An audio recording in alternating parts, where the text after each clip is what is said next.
Hare Krishna. Bueno.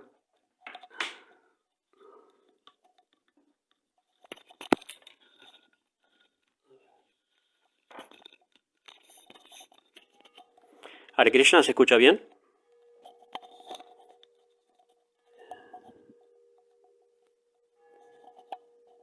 Jorge Schroeder, saludos de Argentina, saludos desde España.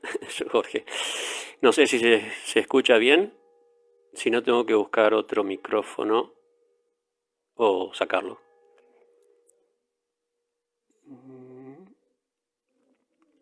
Yo voy a empezar a hacer un poquito de música, a cantar un poquito antes de la lectura del Bhagavad Gita y se escucha bien, genial.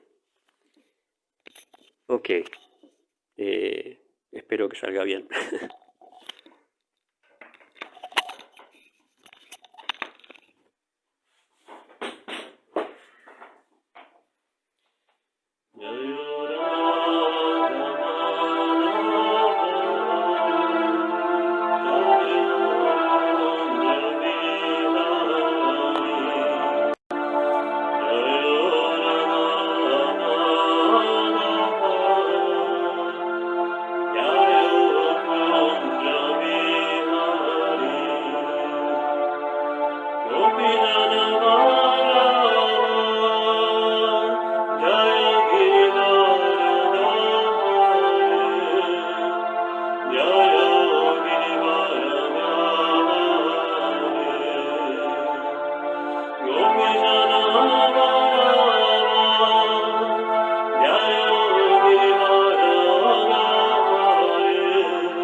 Ok, perdón, el cable, ya lo sacamos.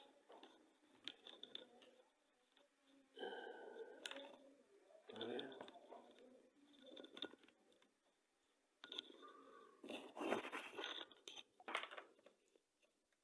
Muy bien. Primero que nada, quería agradecerle a los devotos del Templo de Buenos Aires que me han invitado a leer el Bhagavad Gita hoy.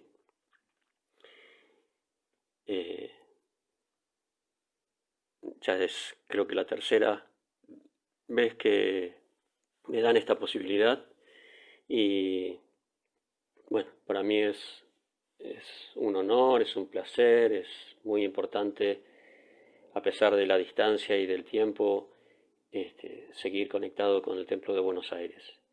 Así que muchas gracias. Entonces vamos a leer un texto del Bhagavad Gita tal como es. Primero vamos a cantar una pequeña invocación.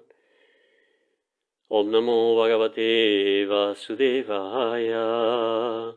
Om Namo Bhagavate Vasudevaya.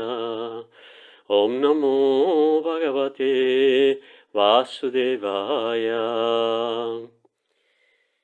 Vamos a leer del Bhagavad Gita tal como es, en el capítulo 4, el texto número 24. En sánscrito dice así: Brahmarpanam Brahmahavir Brahmagnau Brahmanahutam Brahmaiva tena gantavyam Brahma karma samadhina.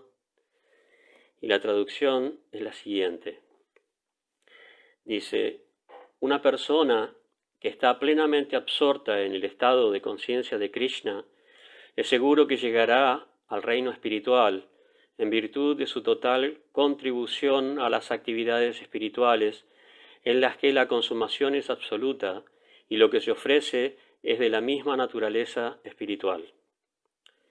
Y en el significado de Prabhupada dice así: aquí se describe la manera en que las actividades del proceso de conciencia de Krishna pueden conducirlo a uno finalmente a la meta espiritual. En el proceso de conciencia de Krishna existen diversas actividades y todas ellas se describirán en los versos que siguen.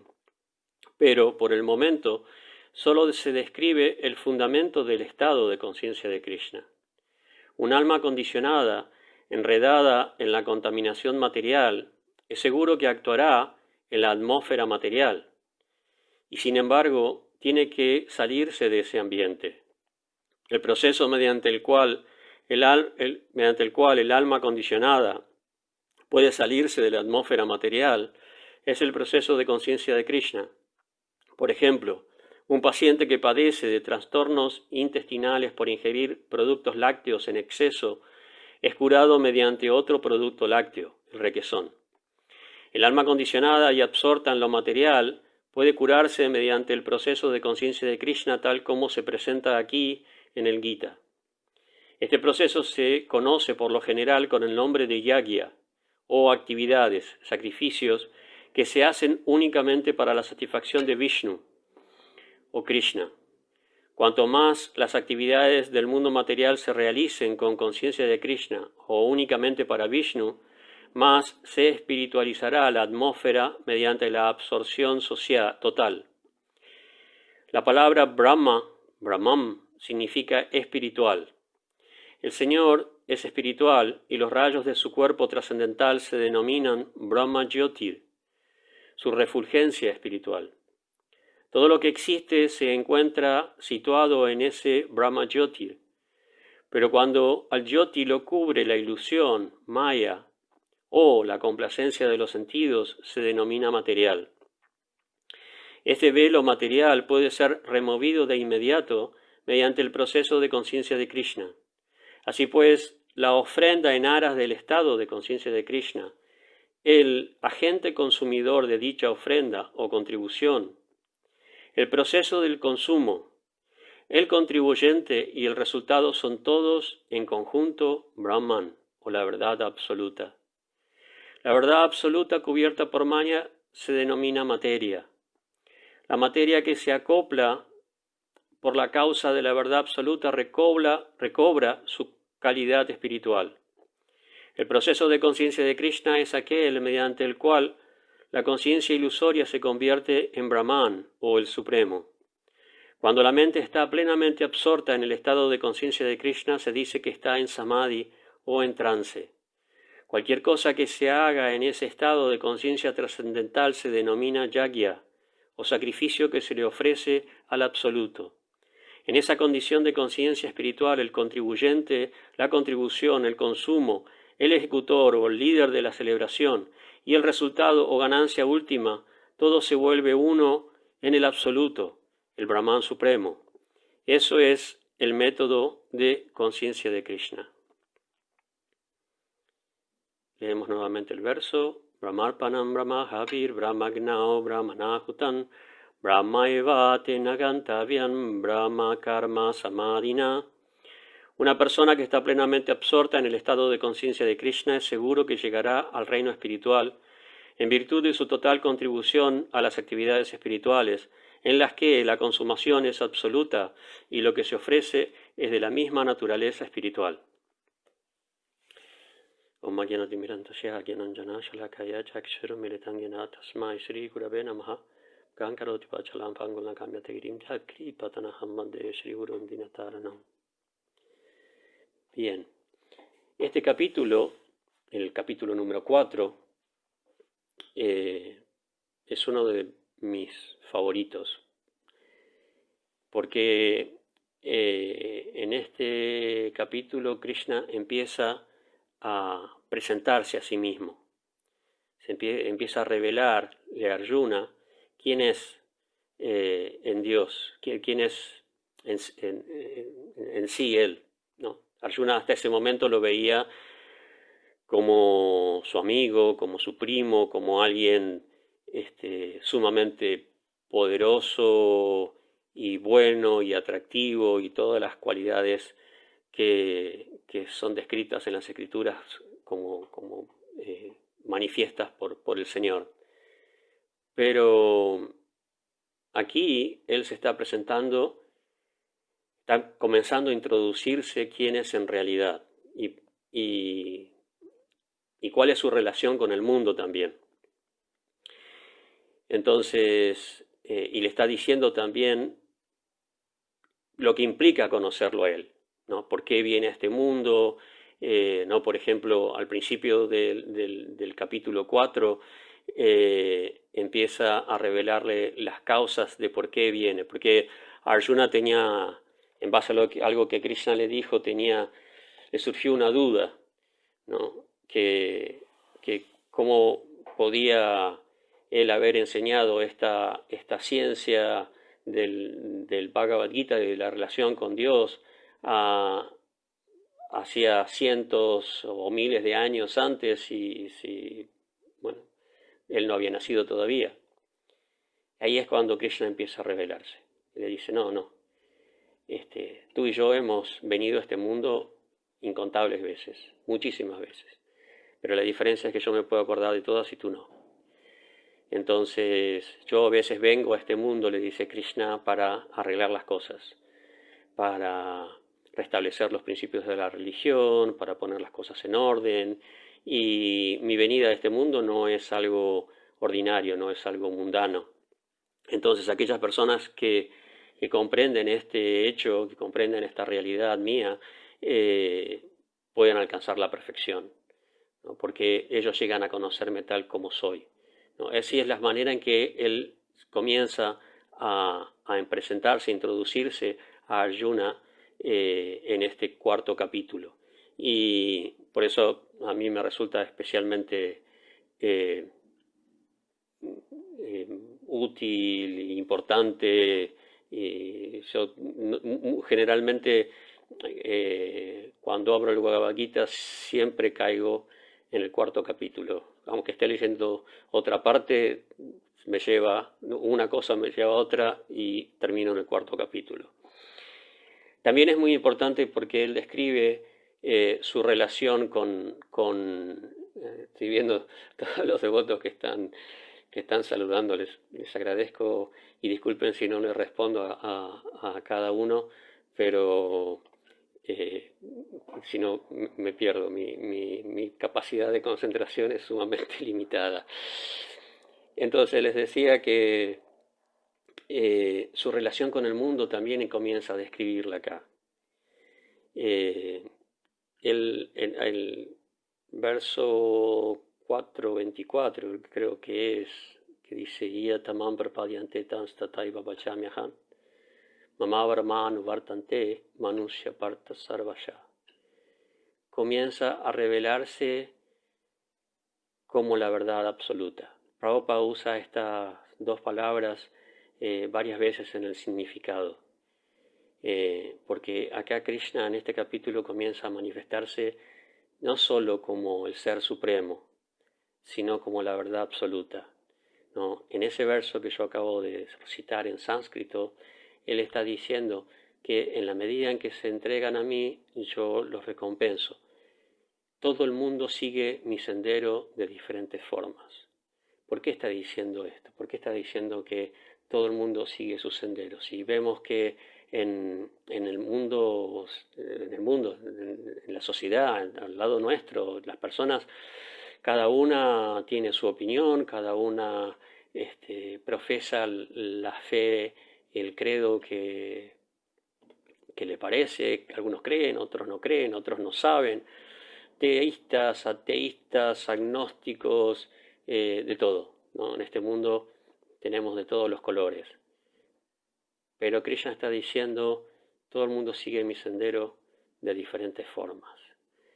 Ah, eso es la verdad absoluta. Él no es un Dios que dice, no, todos tienen que hacer las cosas como las digo yo, porque si no se van al infierno, o cosas por el estilo.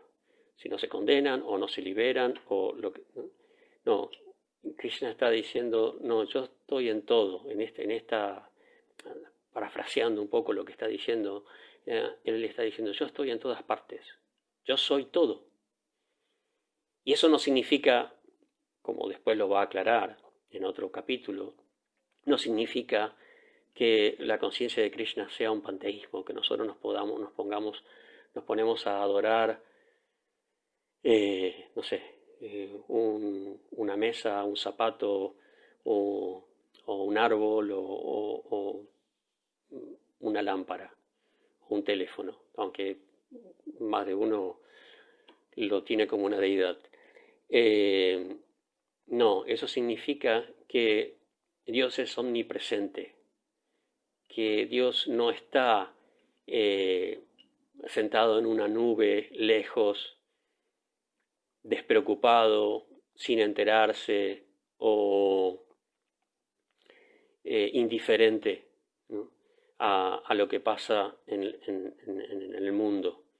No, Dios está en todas partes, está en cada átomo de cada cosa. Entonces todo forma parte de su energía. Eso es Brahman, eso es lo que estaba explicando Prabhupada en el significado, eso es Brahman. Entonces, de una manera u otra, como Él está en todas partes, y está en nosotros también, entonces todos de una manera u otra estamos siguiendo su camino, ¿no? Siguiéndolo de alguna forma, porque todos tenemos fe en algo, incluso el ateo tiene fe en que Dios no existe. Eso es una cuestión de fe, porque nadie puede probar que Dios no existe. Está bien, alguien me puede decir, bueno, vos no puedes probarme de que Dios existe.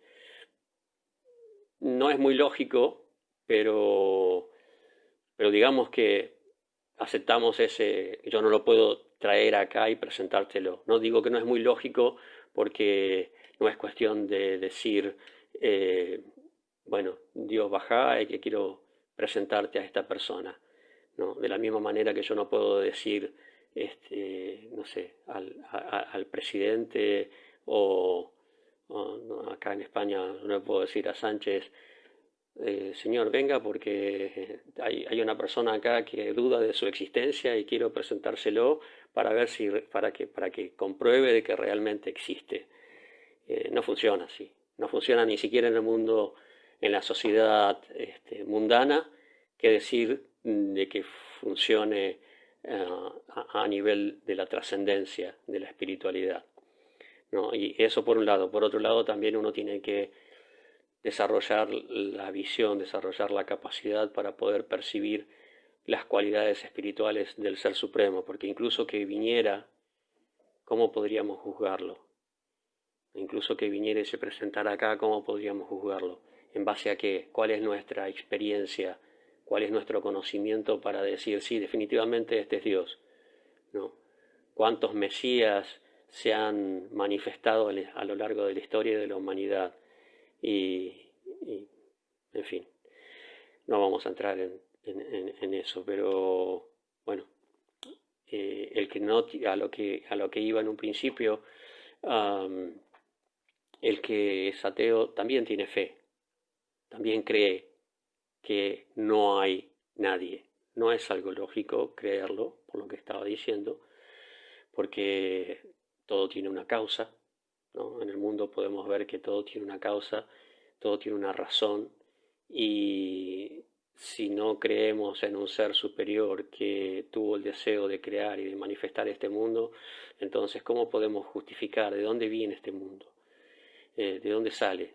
Había escuelas antiguamente en la cultura india que afirmaban que el mundo es eterno, entonces no hace falta un creador.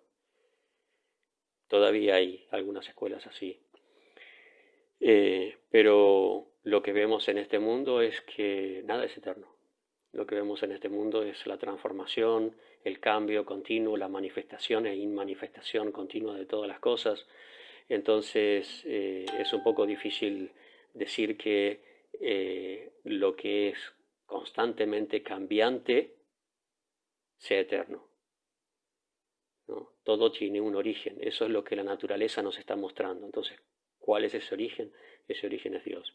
Y en última instancia, tampoco es lógico decir que Dios no existe, porque ¿quién está en condiciones de decirlo? Para poder afirmar una cosa así, yo tendría que tener una conciencia, una omnisciencia para decir tal cosa. Que yo no lo haya visto, de que no se haya manifestado ante mí, eso es otra discusión, ¿no? Pero yo no puedo decir que no existe. Entonces, a lo que iba, el ateo también tiene su fe, y los argumentos que le sobrevienen, que le vienen a la inteligencia, a la mente para afirmar la no existencia de Dios, también se les están dando. Entonces, todo eso viene de alguna parte. Y por eso Krishna está diciendo, yo estoy en todo, ¿no? Por ejemplo, en otra parte del Bhagavad Gita va a decir, yo soy la luz del sol, soy la luz de la luna, soy el sabor del agua, soy el aroma de la tierra, ¿no? Nos da ciertas pautas, ciertas indicaciones de cómo podemos percibirlo, a pesar de que no podamos verlo así cara a cara, cómo podemos empezar a comprender su esencia, su naturaleza, su presencia en todas las cosas. Y es simplemente nuestra indiferencia, nuestra negligencia, como decía Facundo Cabral, nuestra distracción, que no podamos percibir esas cosas. No, eso lo decía por otra cosa, él decía, no estás deprimido, estás distraído, porque no estás apreciando todo lo que tienes alrededor, ¿no? Nuestra distracción hace que nosotros no podamos ver todas las cosas que nos rodean, que tenemos y que son tan importantes. ¿No? Por ejemplo, abrimos la canilla y sale agua y lo damos como algo natural, normal, hasta que deje de salir. Cuando deja de salir, entonces nos damos cuenta del valor que tenía el agua, o lo mismo con la luz, o lo mismo que decir con el aire, ¿no? El día que nos falta el oxígeno, que no podemos respirar y nos damos cuenta la importancia de aquello que estábamos dando por sentado y que estábamos usando y que estaba presente todo el tiempo en nuestra vida. Entonces, generalmente nuestro problema no es la no presencia de Dios en las cosas, sino nuestra distracción, nuestra incapacidad para percibirlo. Entonces, él, como decía en este capítulo, va manifestando así su relación con el mundo, y dice, no, lo que citaba antes yo, que está presente en relación con todas las personas, con todos los seres, ¿no? Entonces él va a decir luego en este capítulo que en base a la naturaleza de las personas, en base a alguna quiere decir el gusto, la cualidad, la modalidad, la naturaleza de cada individuo, y en base al tipo de actividades a los que está acostumbrado a desarrollar, él crea los diferentes tipos de ocupaciones, ¿no? Chatur Varnyan Maya Sestan Guna Karma, el guna, ¿no? El color de cada persona, no el color de la piel, sino el color mental, el color, su forma de ser, su naturaleza, sus gustos. Y en base a las actividades que realiza, él crea diferentes tipos de trabajos, que no tienen nada que ver con las castas, ¿no? Casta, la palabra casta es jati. Jati quiere decir nacimiento, que alguien tiene un estatus social por nacimiento. Eso es una deformación del sistema de varnas, ¿no? En ese verso del Bhagavad Gita, Krishna dice, Chatur Varnyan, estos 4 varnas, estas 4 tipos de actividades, o clases, yo las creo en base a la naturaleza de la persona y en base a las actividades a las que en las que está ocupado, que en una atmósfera ideal, que era más o menos en la que él estaba hablando, en la época que él estaba hablando esto, cada uno se ocupa en la actividad que está de acuerdo con su forma de ser, con su naturaleza. Hoy en día lamentablemente no es así, pero bueno, es lo que debería ser. Entonces, ahí vamos viendo cómo, en cuanto, por ejemplo, a las actividades y a las clases sociales, Krishna se está relacionando con todos. Pero no es solamente eso. Krishna se está relacionando con todos en todas las formas, ¿no? Todas las personas que respiramos, que nos movemos, que hablamos, que comemos, que dormimos, todas las personas que creemos, ¿no? Están de una manera u otra relacionándose con Dios, por lo que decía antes, porque Dios está presente en todo. Entonces, bueno, hay quienes tienen fe, hay quienes practican algún tipo de religión o de camino espiritual, ¿no? Y de esa manera están relacionándose con Él. Entonces, este verso que yo leí hoy, pues tengo unas notas para no desviarme demasiado del tema, como hice hasta ahora todo el tiempo. Este verso que yo leí hoy, como dice Prabhupada en el significado, está definiendo la esencia, la naturaleza de la conciencia de Krishna. El verso describe, en realidad todo el capítulo trata de lo que es el sacrificio. Este verso describe la naturaleza del sacrificio. En sánscrito se llama yagya. Yagya quiere decir devoción, adoración, reverencia, ofrenda. Nosotros generalmente lo traducimos como sacrificio. El problema es que el sacrificio, la palabra sacrificio, como estamos acostumbrados a usarla, tiene otro sentido, tiene un sentido más bien negativo, ¿no? Un poco por la naturaleza, por el origen que tienen los sacrificios en nuestra cultura, ¿no? Sacrificar significaba matar a un animal, por ejemplo. Entonces, tomamos el sacrificio como algo difícil de realizar, algo que nos cuesta, algo que en general las personas no están muy entusiasmadas de hacer. Uy, me tengo que levantar temprano mañana porque es lunes y tengo que ir al colegio, o tengo que ir a trabajar, o tengo que ir a Mongol y qué sacrificio, ¿no? El sacrificio que hace, no sé, la madre criando los hijos y trabajando, el padre con el trabajo, los profesores enseñando, o sea, todo se ve así como sacrificio, pero en realidad la palabra correcta para eso es otra cosa, es austeridad, incluso penitencia se podría decir, pero el sacrificio tiene la palabra, el verdadero sentido de la palabra sacrificio tiene otra naturaleza, que es a lo que apunta todo este todo este capítulo del Bhagavad Gita. El sacrificio tiene la misma raíz, la palabra sacrificio tiene la misma raíz que sagrado. Eso es una palabra latina, y la raíz latina de donde vienen estas palabras como sagrado, sacerdote, sacrificio, es sacer, o se escribe sacer, y significa separar algo, ¿no?, de lo que nosotros tenemos, ¿no? Sacer literalmente quiere decir separar, hacer algo diferente, consagrarlo. ¿Por qué? Porque se lo separa de su estatus mundano habitual para consagrarlo, para ofrecerlo a Dios. Entonces, sacrificio es ofrenda, ¿no? Generalmente se usa la palabra oblación en un contexto más teológico, más devocional.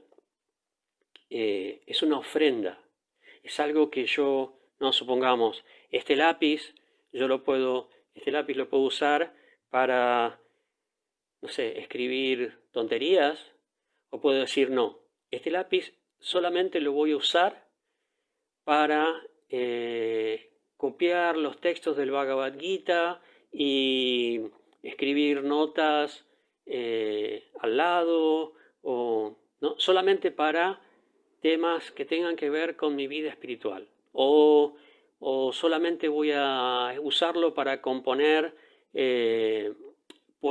poemas para ofrecer a Dios, si tuviera la capacidad para hacerlo, que no la tengo. Entonces, este lápiz va a estar consagrado a mi relación con Dios, ¿no? Entonces, este lápiz es una ofrenda, es un elemento que yo estoy ofreciendo en sacrificio a Dios, a mi vida espiritual, ¿no? Digamos, bueno, para alguien que no cree en Dios, pero cree en su ser espiritual, que se pone a escribir solamente temas relacionados con su identidad espiritual, también es aplicable. Entonces, el sacrificio no es algo difícil de hacer, no es algo complicado, no es algo difícil de hacer. Hay muchísimos tipos de sacrificio. Y en este capítulo del Bhagavad Gita, Krishna nos va a mencionar unos cuantos tipos de sacrificio. Porque, como lo que decía antes, ¿no?, de que Krishna es la verdad absoluta, de que está en todo, él tiene una capacidad ilimitada para relacionarse con cada uno de diferentes formas. Y va a decir, bueno, algunos hacen este tipo de sacrificio, ¿no? Por ejemplo, hay yogis que sacrifican los sentidos en oblaciones, o el control de los sentidos, y hacen en meditación oblaciones, en ofrendas. Hay otros que los brahmacharis ofrecen sus sentidos en el fuego de la vida espiritual. Los brahmacharis son los estudiantes célibes. Los casados ofrecen sus posesiones en el fuego de los sentidos. Otros ofrecen en sacrificio el estudio y el conocimiento que van desarrollando a través del estudio, etc., ¿no? Otros yogis que ofrecen los sentidos en el control de la mente. Otros ofrecen el aire que entra, la inhalación, en el aire que sale, la exhalación, es decir, practican lo que se llama pranayama, o kumbhaka, mejor dicho, en el contexto de Patanjali es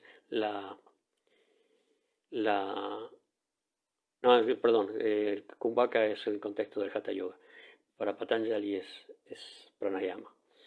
La retención de la respiración para fijar la mente, para poder concentrar la mente y poder establecerse en una meditación profunda acerca de su identidad espiritual. En fin, Krishna dice, hay distintos tipos de sacrificio.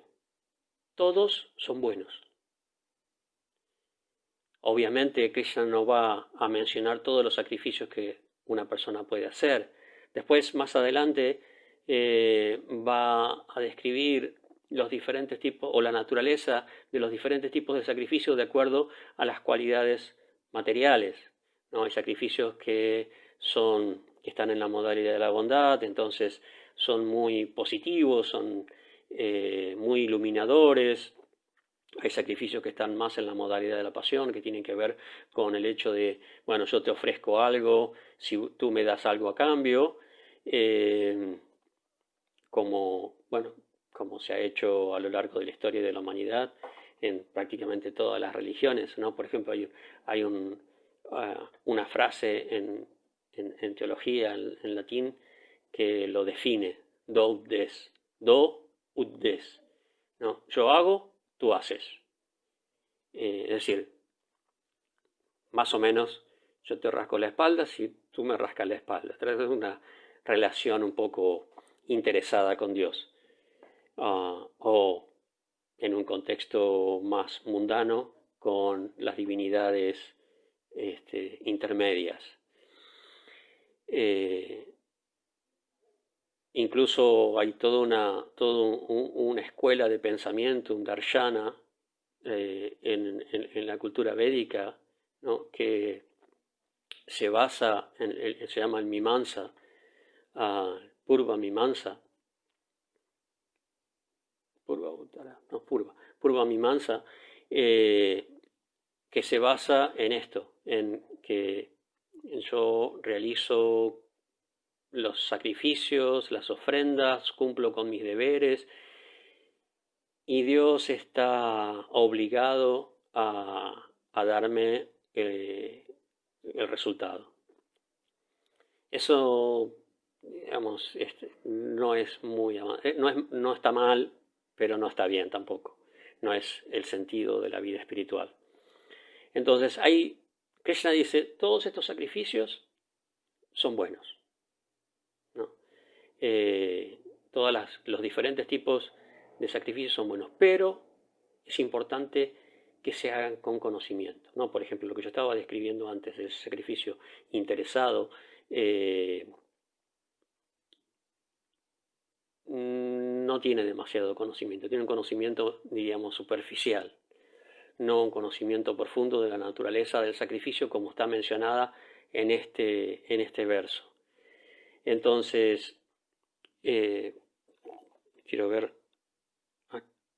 vale, ya llevamos 40 minutos, no quiero pasarme demasiado, no quiero desviarme demasiado del tema y pasarme de la hora. Entonces, todos los sacrificios tienen que ser realizados con conocimiento. Es fundamental entender cuál es la naturaleza del sacrificio.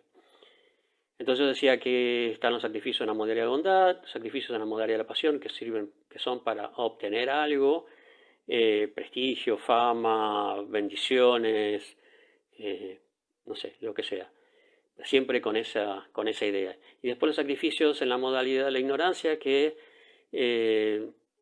no son apropiados, la persona que los ejecuta no sabe cuándo realizarlos, el momento apropiado, ni cómo hacerlos, ni para qué hacerlos.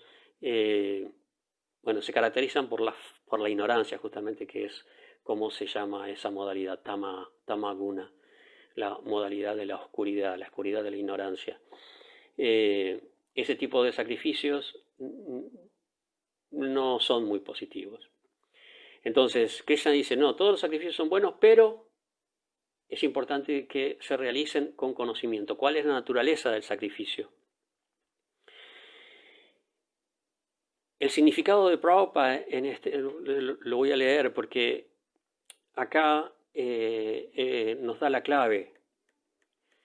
Él dice, cuanto más las actividades del mundo material se realicen con conciencia de Krishna o únicamente para Vishnu, y cuando digo Vishnu estoy diciendo Dios, lo mismo cuando digo Krishna,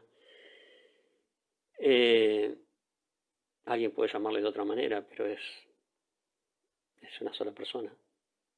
Alguien le puede llamar Alá, Yahvé, Jehová, aunque no es un nombre medio inventado, pero de todas maneras se está refiriendo a Dios.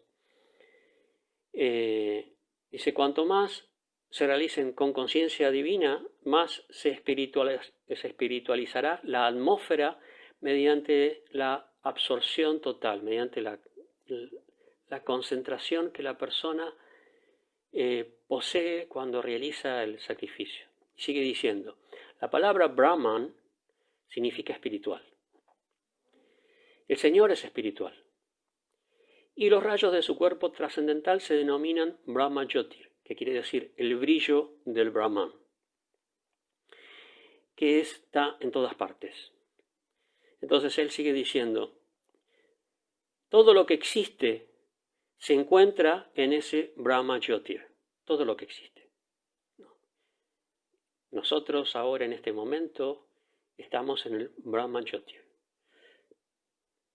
Pero, y ahí es donde comienza esta división entre lo material y lo espiritual. Entonces dice, pero cuando al Jyoti, al brillo, a esa energía de Dios, esa energía divina, lo cubre la ilusión o maya, o la complacencia de los sentidos, aclara Prabhupada, es decir, cuando lo cubre nuestro deseo de poseer y disfrutar. No simplemente de disfrutar, porque Dios crea las cosas para que uno las disfrute, ¿no? Pero cuando nosotros decimos, no, esto es mío, yo lo voy a disfrutar porque es mío, ese sentido de posesión es lo que arruina todo. La falsa noción de que nosotros somos los poseedores y los controladores es lo que arruina todo. Entonces dice, cuando lo cubre la ilusión, eso que estaba diciendo recién, esa falsa sensación o identificación como el controlador y como el poseedor, entonces ese Jyoti se vuelve material, se denomina material. Dice, este velo material, esa apariencia que nosotros percibimos en todas las cosas, puede ser removido de inmediato mediante el proceso de conciencia de Krishna. Así pues, la ofrenda en aras del estado de conciencia de Krishna, o sea, el lápiz, ¿no? Cualquiera sea la ofrenda, que tampoco es que se limite solamente a objetos materiales, o sea, mi concentración puede ser la ofrenda, mis votos pueden ser la ofrenda, es decir, yo hago un voto de, no sé, de Mauna, un voto de decir, bueno, voy a mantener silencio para poder practicar la introspección. Mi meditación puede ser la ofrenda. Todo lo que yo dedique para cultivar mi vida espiritual y mi relación con Dios es ofrenda. Entonces él dice, la ofrenda espera que me perdí. Así pues, la ofrenda en aras del estado de conciencia de Krishna. El consumidor de dicha ofrenda o contribución, o sea, Dios. El proceso de consumo, es decir, el proceso, el sacrificio, el yagya, el proceso a través del cual yo estoy realizando la ofrenda. El contribuyente, o sea, yo. Y el resultado, lo que queda de esa ofrenda, bueno, el resultado puede ser, por ejemplo, en una meditación, la concentración, en un voto puede ser la introspección, en un yagya ¿no? Es los granos o las frutas o el gui que se ha ofrecido en sacrificio en un altar. Nosotros le llamamos el maha, el prasadam, lo que es el resultado de la ofrenda. Dice, en conjunto, todo eso, es decir, el proceso, el destinatario de la ofrenda en sí, la forma de ofrecerlo, el que hace la ofrenda, todo, dice, todo es Brahman, todo es espiritual, o la verdad absoluta. Dice, la verdad absoluta, y esto es muy, muy importante, la verdad absoluta cubierta por la ilusión se denomina materia.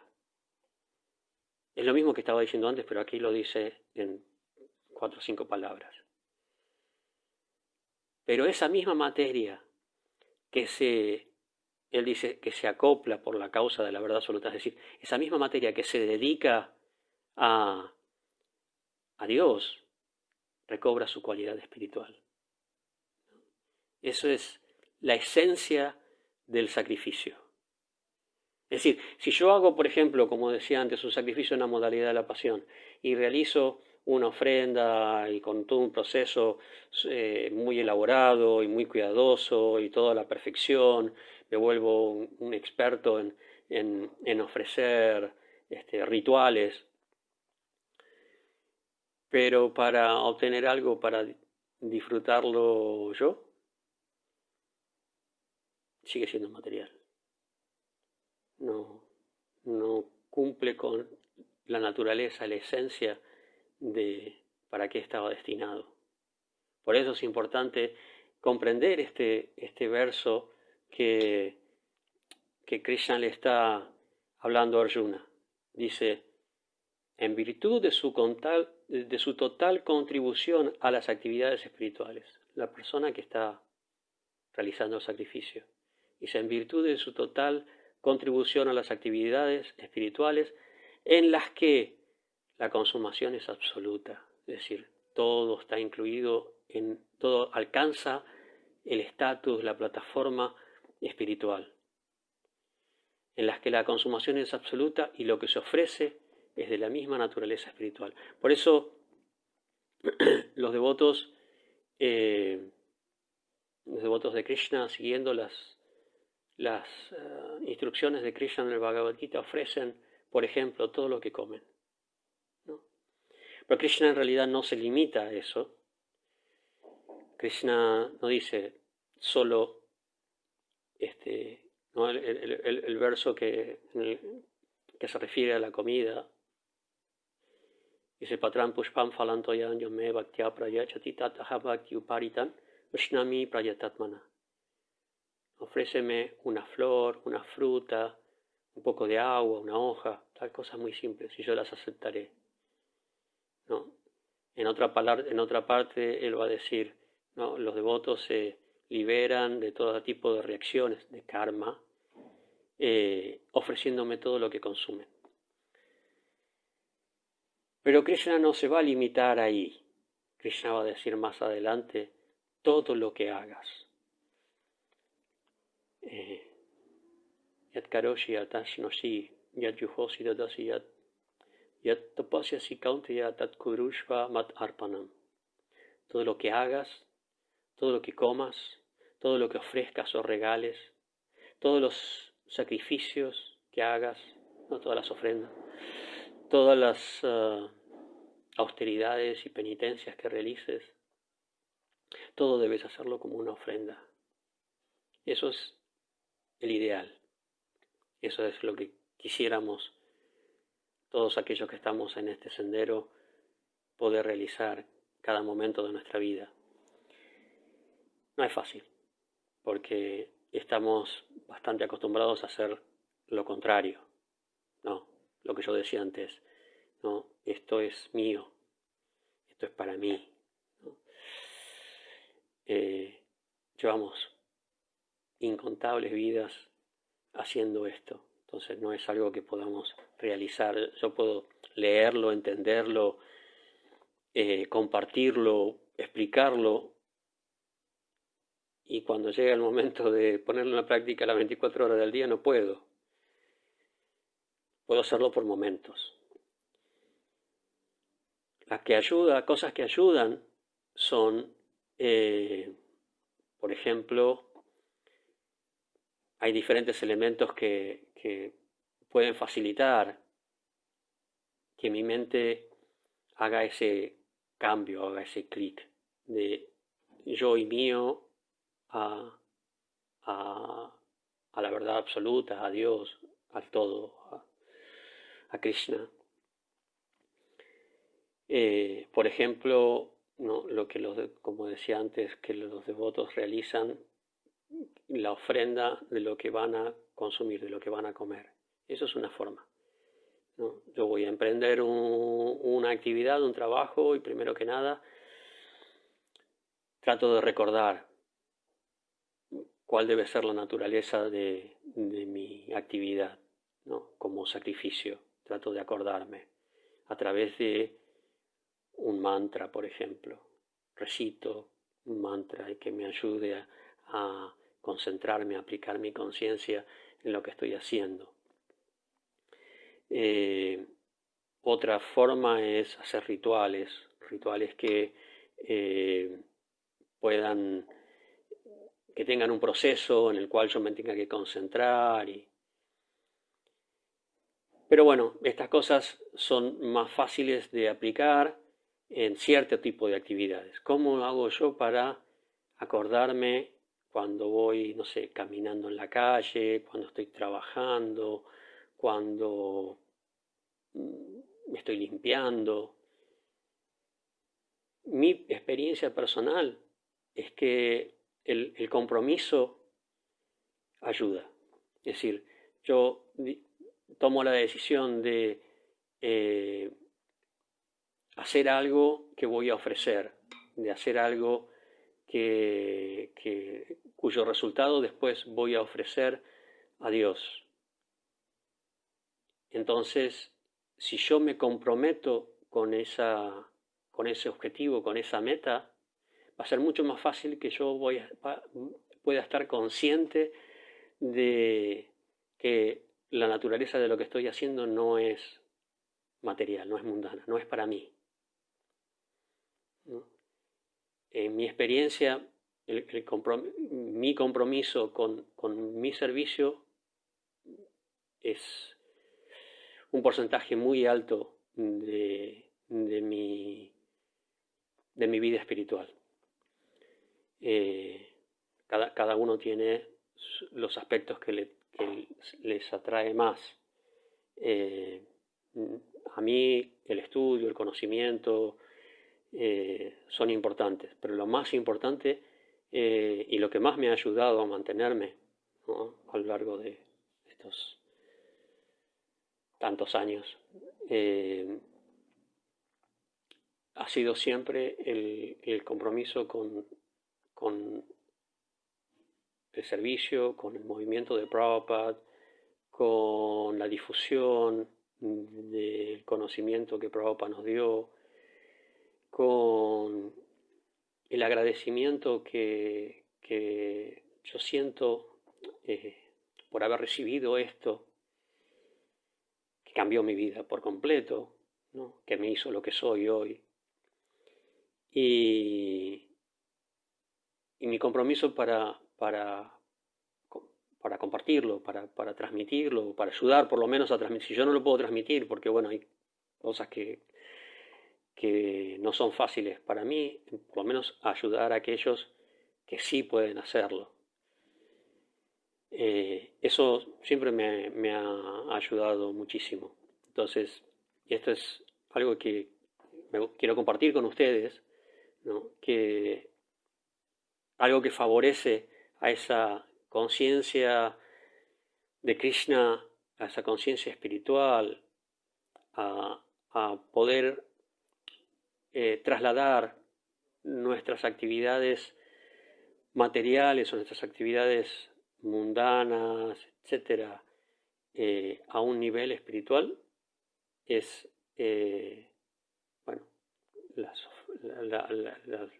mantras, la meditación, el ritual en sí, pero fundamentalmente el hecho de decir, Krishna, Dios, yo quiero establecer este compromiso contigo, esto te lo quiero ofrecer a ti, ¿no? Esto lo voy a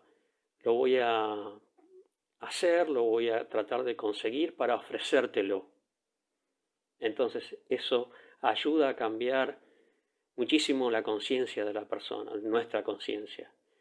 Y ahí es cuando, como dice Prabhupada y como dice Krishna, todo el esfuerzo, la ofrenda, el destinatario, el hacedor, todo se vuelve espiritual. Y eso ayuda a cambiar nuestra conciencia muchísimo, ¿no? Muchas veces las personas dicen, no, bueno, pues ya soy viejo, yo no puedo, ya soy así, ¿qué voy a hacer? No voy a cambiar. No, se puede cambiar, se puede cambiar. A veces es más fácil, a veces es más difícil, en algunas cosas es más complicado, pero no cambiar en el sentido de perder la personalidad, en dejar de ser quienes somos, no, sino de ser mejores. No, nadie está diciendo de que dejemos de ser argentinos o que nos deje de gustar el fútbol o cosas por el estilo, ¿no? No, de ser mejores. De eso se trata, de ser cada vez mejores y recibir un poco la ayuda que necesitamos para perfeccionar nuestra vida. Eso es lo que el Señor está ofreciéndonos cuando dice, en la medida que se rinden a mí, ese verso que yo cité al principio de este capítulo, en la medida que se entregan a mí, yo los recompenso. Después en otro verso más adelante va a decir, en la medida que se rinden a mí, yo les doy la inteligencia por la cual pueden alcanzarme. Así que, bueno, eso es un poco lo que quería transmitir. No sé si hay alguna pregunta, si hay alguna duda. Yo no he visto en los mensajes ninguna pregunta.